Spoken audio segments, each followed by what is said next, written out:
Good morning friend. आप सभी को पता ही होगा कि बिहार सरकार ने इस बार इंटर लेवल पर बीएसएससी की 11,048 पदों पर नई वैकेंसी जारी की है। तो आज हम प्लेटफॉर्म के वॉल्यूम 1 से प्रश्न को सॉल्व करेंगे। चूँकि ये बहुत ही अच्छी बुक है, तो चलिए शुरुआत करते हैं क्वेश्चन की ओर।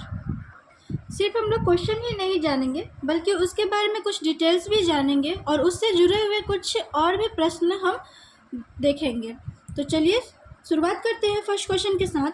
नगर कोझिकोड कहलाता है, तो नगर कोझिकोड क्या कहलाता है? तो यह कालीकट कहलाता है। तो इससे जुड़े हुए और भी जानकारियाँ हम चलिए देखते हैं। फ्रेंड्स, बुक से सिर्फ क्वेश्चन आंसर नहीं किया जाता बल्कि उसके बारे में कुछ और भी डिटेल्स लिया जाता है। तो चलिए जानते हैं और डिटेल्स। नगर कोझिकोड कालीकट को कहा जाता था।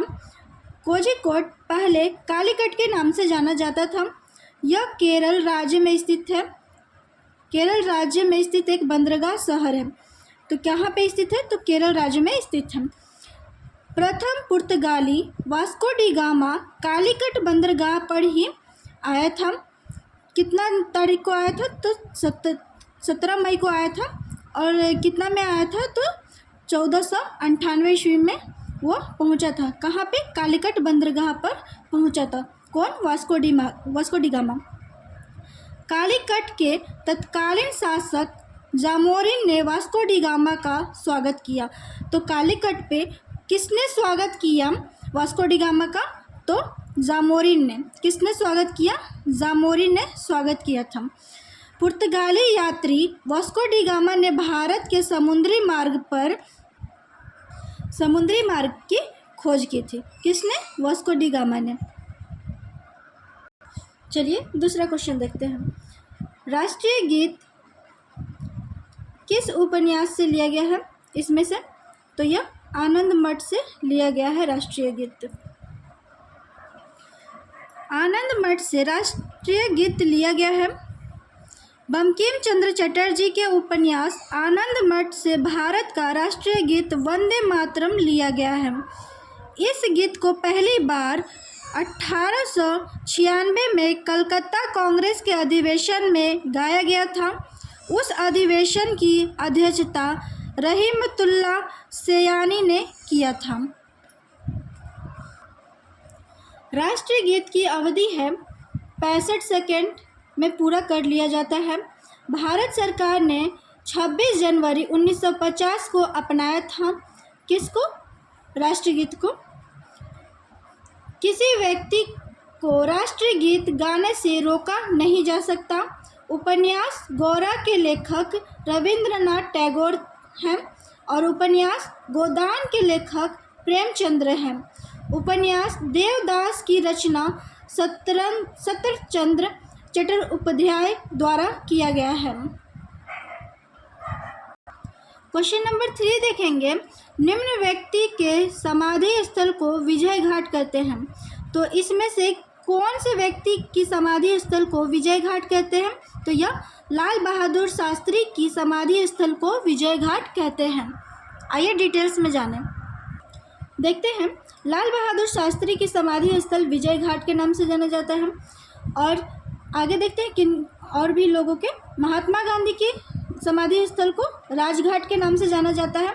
इंदिरा गांधी समाधि स्थल को शक्ति स्थल के नाम से जाना जाता है। जवाहरलाल नेहरू की समाधि स्थल को शांति वन के नाम से जाना जाता है। मोरारजी देसाई के समाधि स्थल को अभय घाट के नाम से जाना जाता है। चौधरी चरण सिंह के समाधि घाट को किसान घाट के नाम से जाना जाता है। आगे देखिए। जगजीवन राम के समाधि स्थल को समता स्थल के नाम से जाना जाता है। राजीव गांधी के समाधि स्थल को वीर भूमि के नाम से जाना जाता है। राजेंद्र प्रसाद की समाधि स्थल को महाप्रयाण घाट के नाम से जाना जाता है। डॉक्टर भीमराव अंबेडकर की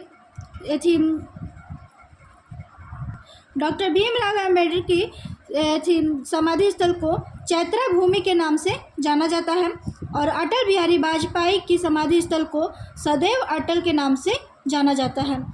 तो ये सारे फ्रेंड आप सब याद कर लीजिएगा, ताकि इससे भी कोई चीज़ अगर पूछे तो कहीं से छूट ना पाए। प्रश्न नंबर 4 देखेंगे, प्रथम बार जवाहरलाल नेहरू कांग्रेस पार्टी की अध्यक्षता किस वर्ष चुने गए थे? तो यह 1929 में चुने गए थे प्रथम बार कांग्रेस पार्टी के अध्यक्षता। 1929 में पहली बार जवाहरलाल नेहरू कांग्रेस के अध्यक्ष चुने गए थे। 1929 के लाहौर कांग्रेस अधिवेशन में ही पूर्ण स्वराज का लक्ष्य रखा गया था। पूर्ण स्वराज का लक्ष्य कब रखा गया था? तो 1929 में। कहाँ पे? लाहौर कांग्रेस के अधिवेशन में रखा गया था। ठीक है। 1938 के हरिपुरा कांग्रेस अधिवेशन में सुभाष चंद्र बोस को कांग्रेस का अध्यक्ष चुना गया था। कहाँ पे? हरिपुरा कांग्रेस अध्यक्ष अधिवेशन में। कितना में? 1938 में। 1939 के त्रिपुरी कांग्रेस अधिवेशन की अध्यक्षता ये भी सुभाष चंद्र बोस ने ही किया था 1939 में। क्वेश्चन नंबर 5 देखेंगे, झांसी की रानी के तौर पर कौन प्रसिद्ध है? तो यह लक्ष्मीबाई प्रसिद्ध है झांसी की रानी के तौर पर। लक्ष्मीबाई झांसी की रानी के तौर पर जानी जाती है। रानी लक्ष्मीबाई का मूल नाम मणिकर्णिका था। लक्ष्मीबाई की जन्म वाराणसी में हुआ था। रानी लक्ष्मीबाई का विवाह 14 वर्ष की उम्र में झांसी के महाराजा गंगाधर राव के साथ हुआ था। वर्ष 1853 में डलहौजी ने व्यापकगत सिद्धांत के अंतर्गत झांसी को ब्रिटिश साम्राज्य में विलय कर लिया था। यानी कि वर्ष 1853 में डलहौजी ने क्या किया था कि झांसी को ब्रिटिश साम्राज्य के अंदर कर लिया था। अंग्रेज जनरल हुर्रोज से लड़ते हुए 17 जून 1858 को वीरगति को प्राप्त हुई। और जब ये वीरगति को प्राप्त हो गई थी झांसी की रानी 1858 में, तब हुर्रोज ने कहा था कि वो पुरुषों में मतलब महिलाओं में वो एक पुरुष थी जो मतलब इतना लड़ी है। ये कहने वाले यही थे, हुर्रोज ही थे, जो उनकी तारीफ भी किए थे झांसी की रानी की। क्वेश्चन नंबर 6 देखेंगे, ब्रिटिश शासन के विरुद्ध कांग्रेस ने किस वर्ष असहयोग आंदोलन आरंभ किया था? तो यह 1920 में आरंभ किया था। ब्रिटिश राज्य के विरुद्ध कांग्रेस ने असहयोग आंदोलन 1920 में प्रारंभ किया था। ब्रिटिश शासन के विरुद्ध कांग्रेस असहयोग आंदोलन वर्ष 1920 में शुरू किया गया था। पहले बता दिए। महात्मा गांधी ने जलियांवाला बाग हत्याकांड के विरुद्ध में 1 अगस्त 1920 में असहयोग आंदोलन शुरू किया था। असहयोग आंदोलन 1 अगस्त 1920 में शुरू किया था, लेकिन 5 फरवरी 1922 को उत्तर प्रदेश के चौरी चौरा नामक जगह पर आंदोलनकारियों ने थाने को जला दिया तथा 22 पुलिसकर्मियों की हत्या भी कर दी। इसी पर दुखी होकर गांधी जी ने आंदोलन को 12 फरवरी 1922 को बंद कर दिया था, यानी कि रोक लगा दिया था। क्वेश्चन नंबर 7 देखेंगे, एक मानचित्र के समान दाब वाली रेखाएं कहलाती है। तो ये क्या कहलाती है? आइसोबार कहलाती है। इससे जुड़े हुए और डिटेल्स जानते हैं। आइसोबार एक मानचित्र के समान दाब वाली रेखा कहलाती है और हिमपात आइसोनिफिक से रिलेटेड है। समान मेघाच्छुतता यह आइसोनोफिक से रिलेटेड है। समान ऊंचाई कंटूर लाइन से रिलेटेड है। समान वर्षा आइसोसोहाइड से रिलेटेड है। समान सूर्यताप हाइसोहेल से रिलेटेड है। समान तापमान आइसोसोमर्थ से रिलेटेड है। क्वेश्चन नंबर 8 देखेंगे, मैनमोहन रेखा भारत और किस देश के बीच की सीमा रेखा है? तो यह भारत और चीन के बीच की सीमा रेखा है मैनमोहन रेखा। आइए और भी रेखाएं के बारे में थोड़ा डिटेल्स से जान लें। मैनमोहन रेखा भारत चीन के बीच की सीमा रेखा है और रेड क्लिफ रेखा भारत और पाकिस्तान की सीमा रेखा है। 24वीं समांतर रेखा भारत और पाकिस्तान की ही है। और डूरंड रेखा यह पाकिस्तान और अफगानिस्तान के बीच की सीमा रेखा है।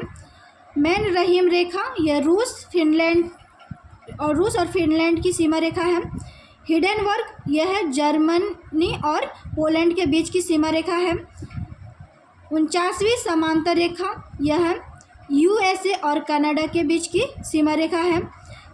मैगिनॉट रेखा जर्मनी और फ्रांस की सीमा रेखा है। जर्मनी और फ्रांस की सीमा रेखा मैगिनॉट रेखा है। चलिए क्वेश्चन नंबर 9 की तरफ बढ़ते हैं। सतपुड़ा पर्वत श्रृंखला ताप्ती और किस नदी के बीच में स्थित है? तो ये ताप्ती और नर्मदा नदी के बीच में स्थित है। चलिए आगे जानते हैं सतपुड़ा के बारे में। सतपुड़ा पर्वत श्रृंखला ताप्ती और नर्मदा नदी के बीच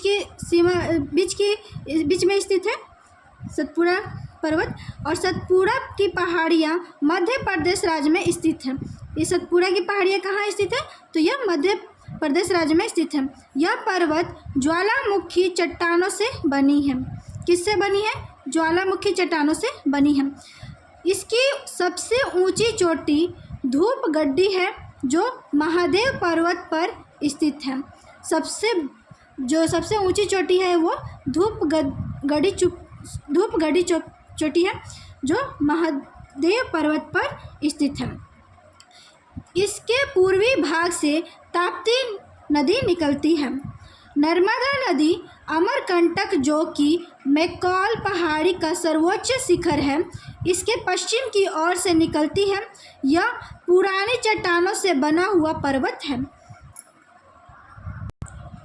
क्वेश्चन नंबर 10 देखेंगे। माउंट एवरेस्ट की ऊंचाई कितनी है? तो यह 1850 मीटर की ऊंचाई है। अभी नई ऊंचाई बदली हुई है। माउंट एवरेस्ट की ऊंचाई लगभग 1850 मीटर है। वर्तमान में माउंट एवरेस्ट की ऊंचाई 8848.86 मीटर है। वैज्ञानिक सर्वेक्षण के अनुसार इसकी ऊंचाई प्रति वर्ष 2 सेंटीमीटर के हिसाब से बढ़ रही है। माउंट एवरेस्ट विश्व की सबसे ऊंची पर्वत शिखर है। नेपाल में इसे सागरमंथा के नाम से जाना जाता है। नेपाल में सागरमंथा के नाम से जाना जाता है माउंट एवरेस्ट पर्वत। 11 नंबर प्रश्न है, तलचर कोयले की खानें कहाँ स्थित है? तो यह उड़ीसा में स्थित है। उड़ीसा में तलचर कोयला का खाना है। और आगे भी कुछ कोयले के खाने जानते हैं। कोयला का खाना झारखंड से है। धनबाद और सिंहभूम गिरिडीह के में भी है। पश्चिम बंगाल में रानीगंज, आसनसोल, छत्तीसगढ़ में रायगढ़, उड़ीसा में तलचर और देसगढ़, असम में लखीमपुर और माकुम है, महाराष्ट्र में चांदा है। क्वेश्चन नंबर 12 देखेंगे। उस प्रथम ग्रह का नाम क्या है जिसके बारे में खोज ने बताया कि वहाँ 2 सूर्योदय होते हैं? तो यह है कैपिलर 16b, जहाँ 2 बार कैपिलर 16b में 2 बार सूर्योदय होता है। कैपिलर 16b गैस के गुब्बारे की तरह तथा आकार में शनि ग्रह के बराबर है। कैपिलर 16b पृथ्वी से लगभग 200 प्रकाश वर्ष दूर है। सूर्य तथा इनके 8 ग्रह तथा अनेक उपग्रह धूमकेतु मिलकर एक सौरमंडल का निर्माण करते हैं। सौरमंडल में पहले ग्रहों की संख्या 9 थी, लेकिन वर्ष 1906 में प्राग में संपन्न अंतर्राष्ट्रीय खगोलीय संघ की यानी IAU की इस महासभा में बैठक में प्लूटो को ग्रहों के श्रेणी से निकालकर बोना ग्रह यानी ड्वार्फ की श्रेणी में डाल दिया गया, जिससे अब ग्रहों की संख्या 8 रह गई है।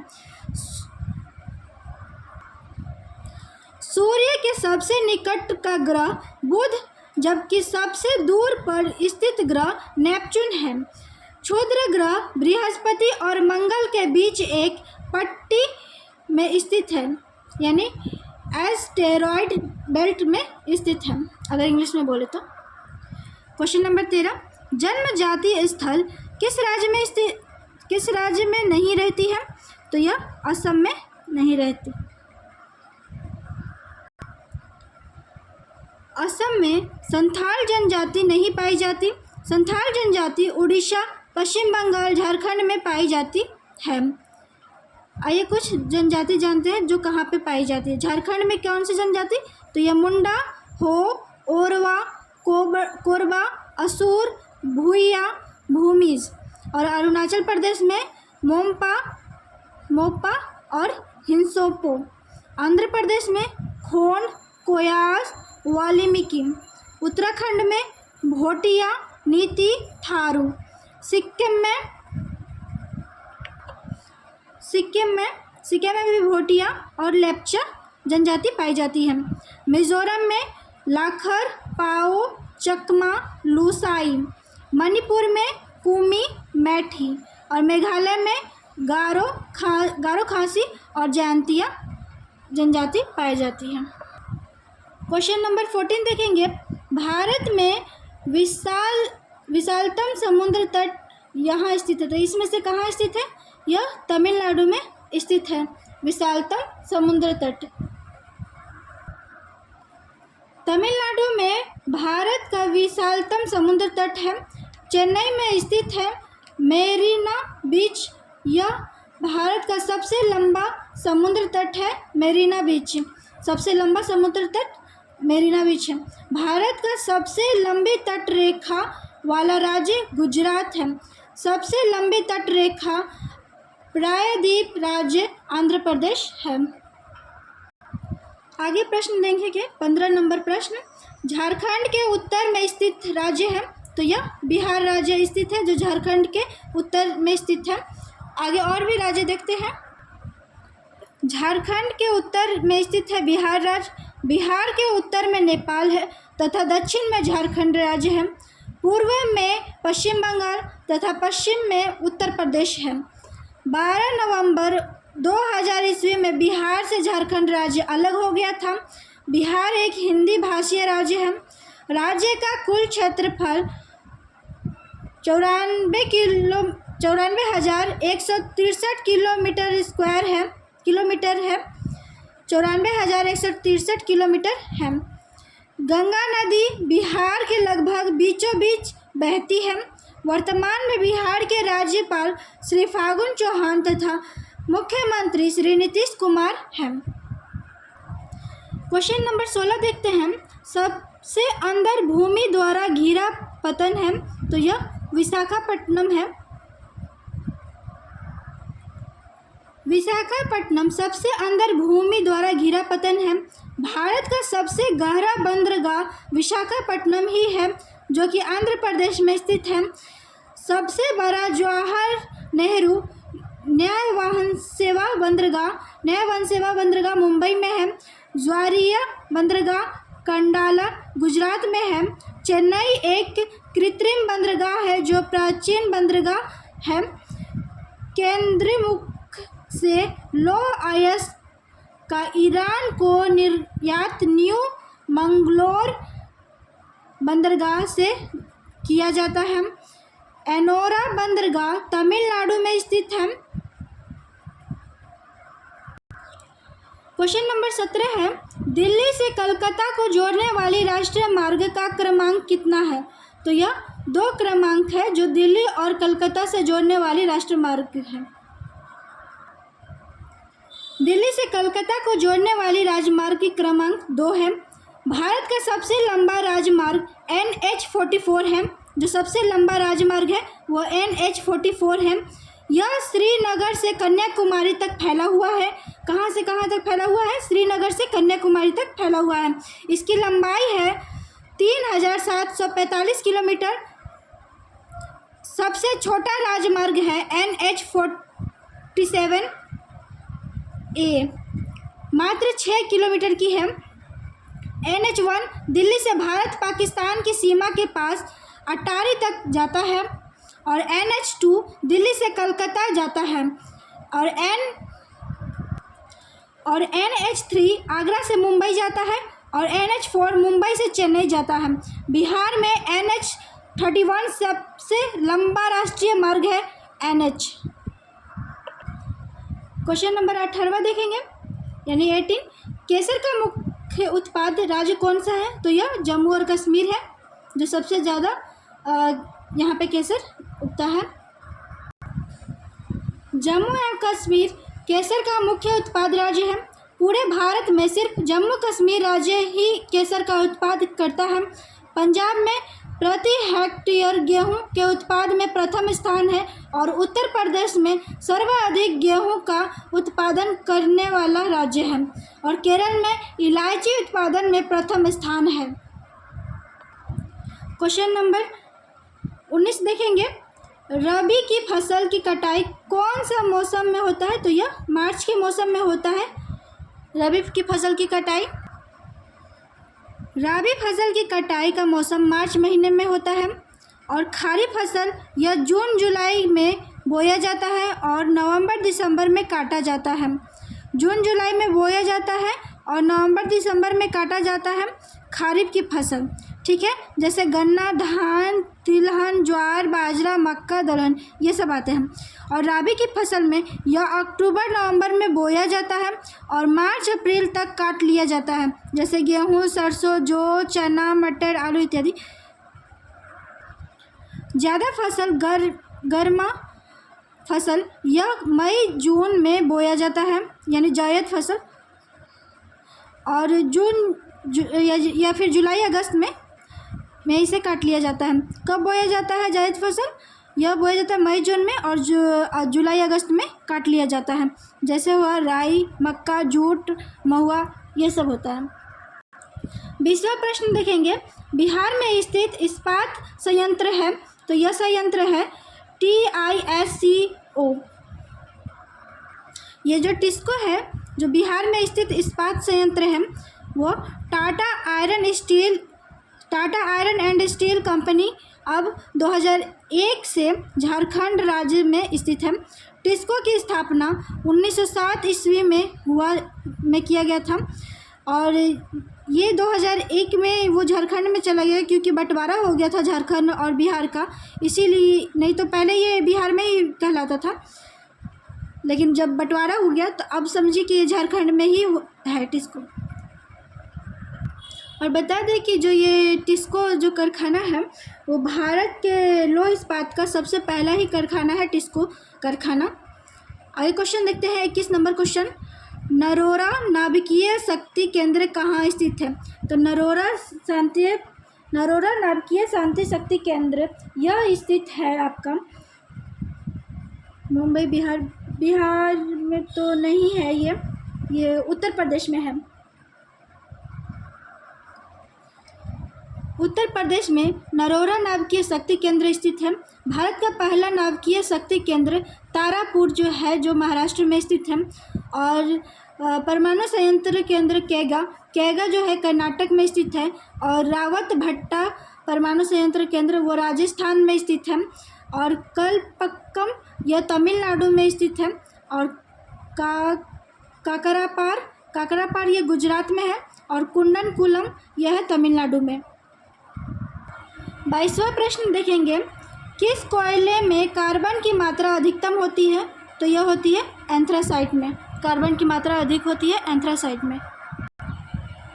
एंथ्रासाइट कोयले में कार्बन की मात्रा सर्वाधिक होती है। सबसे उत्तम कोटि का कोयला होता है एंथ्रासाइट। इसमें कार्बन की मात्रा 94 से 98% होती है।